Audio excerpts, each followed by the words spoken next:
Saudara-saudari terkasih dalam nama Tuhan kita Yesus Kristus, hari Minggu yang lalu saya mengikuti upacara syukuran dari seorang suster KSFL yang baru mengikrarkan kaul kekalnya di kampungnya di Danau Julu bersama dengan teman-teman sekampung dan satu stasi.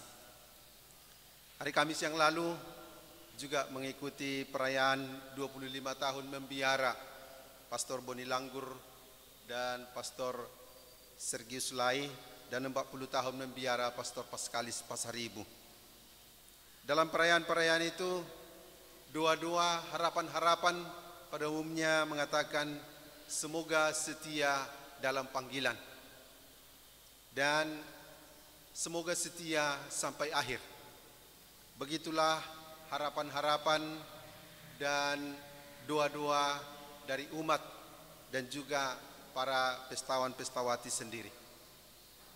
Hari ini kita dengar dalam bacaan-bacaan suci juga panggilan dari orang-orang yang diajak bekerja sama dengan Tuhan dalam pewartaan kabar sukacita. Samuel itu yang diminta oleh ibunya kepada Tuhan dikaruniai pada umur tuanya dan sesudah bertumbuh dia dipersembahkan di bait Allah dan tinggal di situ menemani Eli yang sudah tua.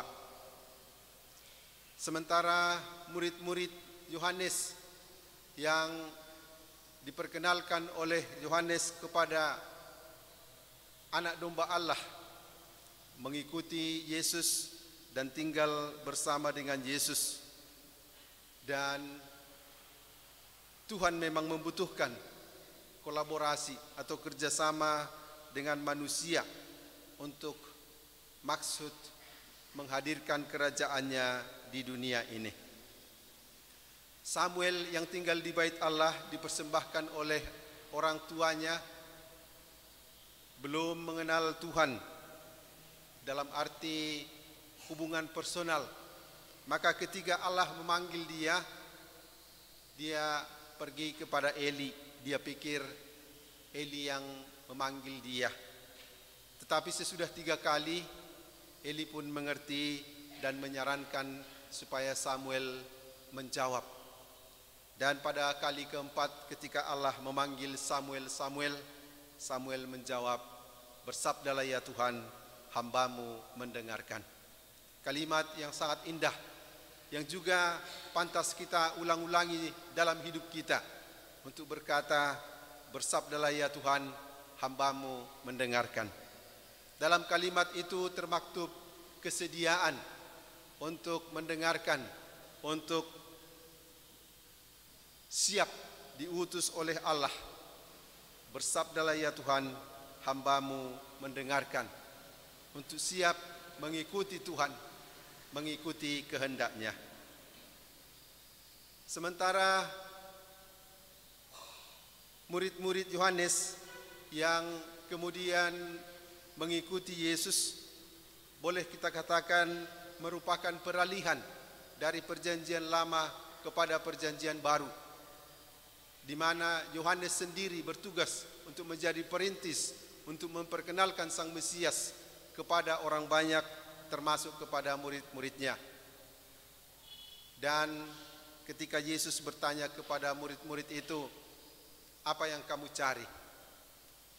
Mereka bertanya, "Di manakah engkau tinggal ya Tuhan?" Dan Yesus berkata, "Marilah dan lihatlah." Lalu mereka tinggal hari itu bersama dengan Dia. Ini juga merupakan perubahan dari pengenalan sebagai guru, rabi, kepada Mesias, kepada Kristus, kepada penyelamat. Dan ketika Andreas, salah seorang dari murid itu, sesudah bertemu dengan Yesus, bertemu dengan saudaranya Simon, memperkenalkan kepada Simon, "Kami sudah melihat, kami sudah bertemu dengan Mesias," dan membawa Simon kepada Yesus. Dan Yesus pun menyambut Simon. Bahkan memberikan nama yang baru kepadanya. Engkau akan disebut Petrus, atau Kefas, atau Wadas, atau batu karang.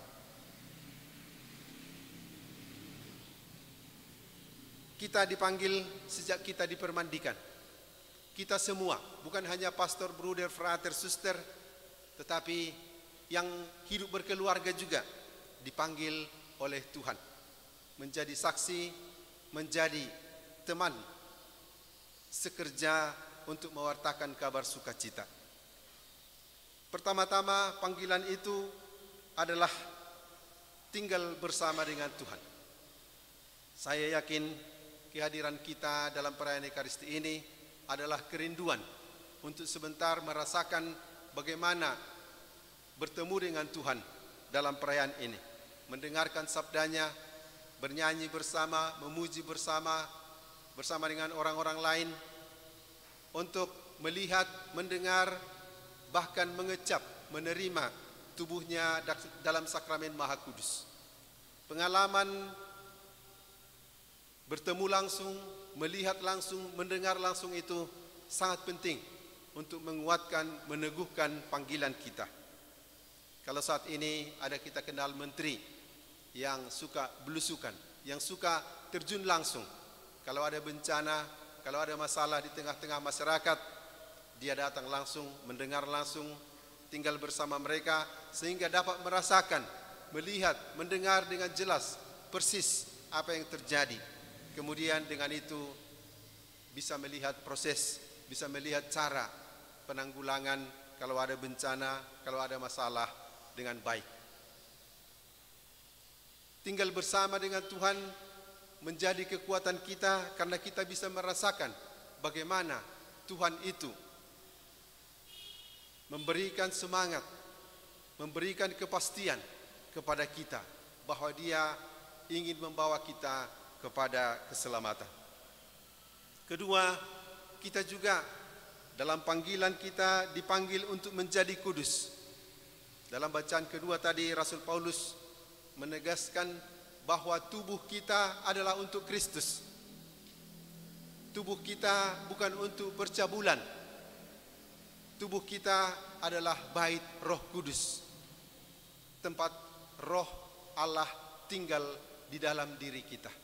Karena itu kita hindarkan segala pencemaran, segala aib, segala kenajisan dari tubuh kita, supaya layak, supaya pantas, supaya bersih untuk didiami oleh Roh Kudus itu.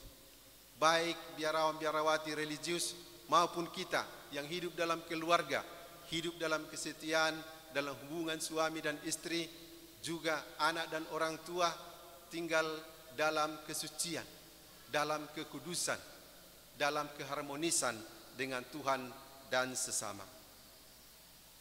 Kalau kita dipanggil, kita juga bersedia diubah, bersedia berubah.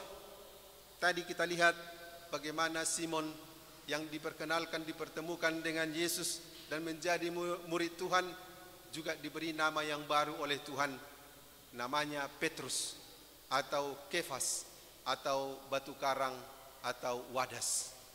Perubahan itu menandai hubungan yang sudah dimulai dengan Tuhan. Waktu permandian kita juga diberi nama permandian. Pada umumnya nama permandian kita diambil dari nama-nama orang kudus. Saya misalnya Sebastianus waktu sesudah masuk ke biara, dan Charles waktu dipermandikan. Sehingga teladan orang kudus dan doa dari orang kudus yang menjadi nama permandian kita membantu kita, mengingatkan kita untuk selalu kudus, untuk selalu mempertahankan kesetiaan kita bersama dengan Tuhan. Para biarawan-biarawati punya kebiasaan juga merayakan pesta nama. Artinya dengan mengingat kembali nama orang kudus atau pelindungnya itu, selalu diingatkan bahwa kita diharapkan untuk setia, kita diharapkan untuk selalu berusaha benar di hadapan Tuhan seperti teladan para kudus. Selanjutnya dalam pewartaan itu kita lihat tadi seperti Andreas, salah seorang murid pertama yang mengenal Tuhan, menjalani rantai dari pewartaan itu. Sesudah dia bertemu dengan Yesus, dia pergi kepada saudaranya Simon dan memperkenalkan serta menceritakan, kami sudah bertemu dengan Mesias. Kemudian dia bawa Simon kepada Yesus.